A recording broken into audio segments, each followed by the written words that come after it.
శ్రీ మహాలక్ష్మి అష్టోత్తర శతనామావళి.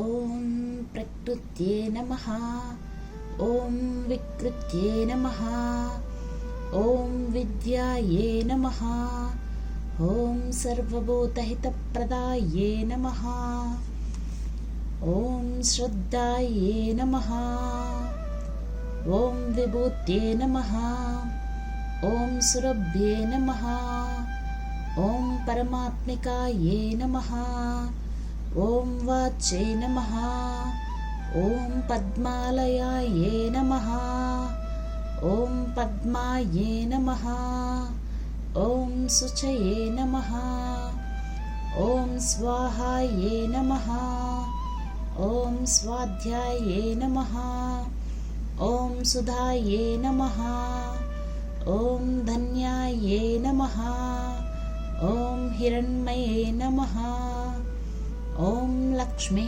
నమః, ఓం నిత్యపుష్టాయే నమః, ఓం విభవతే నమః, ఓం ఆదిత్యే నమః, ఓం దీప్త్యే నమః, ఓం దీప్తాయే నమః, ఓం వసుదాయే నమః, ఓం వసుధారిణ్యే నమః, ఓం కమలాయే నమః, ఓం కాంతాయే నమః, ఓం కామాక్ష్యే నమః, ఓం క్రోధసంభవాయే నమః, ఓం అనుగ్రహపదాయే నమః, ఓం బుద్ధాయే నమః, ఓం హరివల్లభాయే నమః, ఓం అశోకాయే నమః, ఓం అమృతాయే నమః, ఓం దీప్తాయే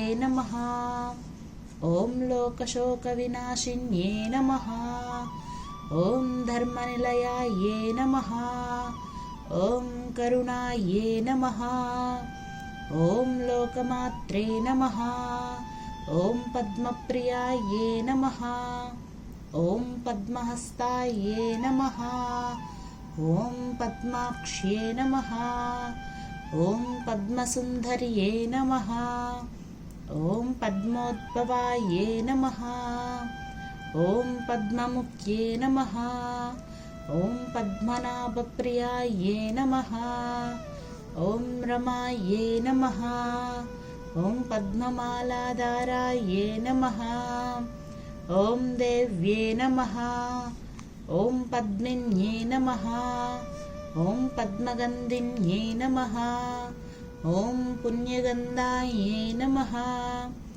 ఓం సుప్రసన్నాయే నమః, ఓం ప్రసాదిముఖ్యే నమః, ఓం ప్రభాయే నమః, ఓం చంద్రవదనాయే నమః, ఓం చంద్రాయే నమః, ఓం చంద్రసహోదర్యే నమః, ఓం చతుర్భుజాయే నమః, ఓం చంద్రరూపాయే నమః, ఓం ఇందిరాయే నమః, ఓం ఇందుశితలాయే నమః, ఓం ఆహ్లాదజనన్యే నమః, ఓం పుష్ట్యే నమః, ఓం శివాయే నమః, ఓం శివకత్యే నమః, ఓం సత్యే నమః, ఓం విమలాయే నమః, ఓం విశ్వజనన్యే నమః, ఓం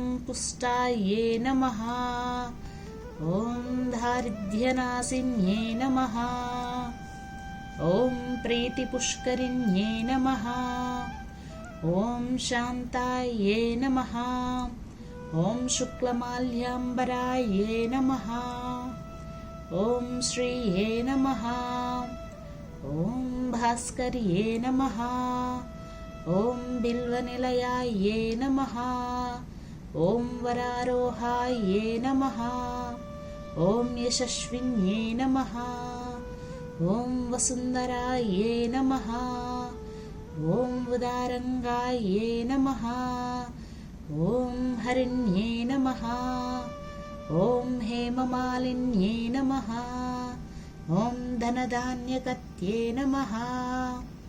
ॐ सिद्धाये नमः। ॐ श्रेणसौम्याये नमः। ॐ शुभप्रदाये नमः। ॐ रूपवेश्मगतानन्दाये नमः। ॐ वरलक्ष्मे नमः। ॐ वसुप्रदाये नमः। ॐ शुभाये नमः। ॐ हिरण्यप्राकाराये नमः।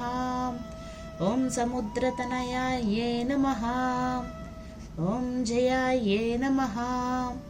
ॐ मङ्गलाय देव्ये नमः। ॐ विष्णुवक्षस्थलस्थिताये नमः। ॐ विष्णुपत्न्यै नमः।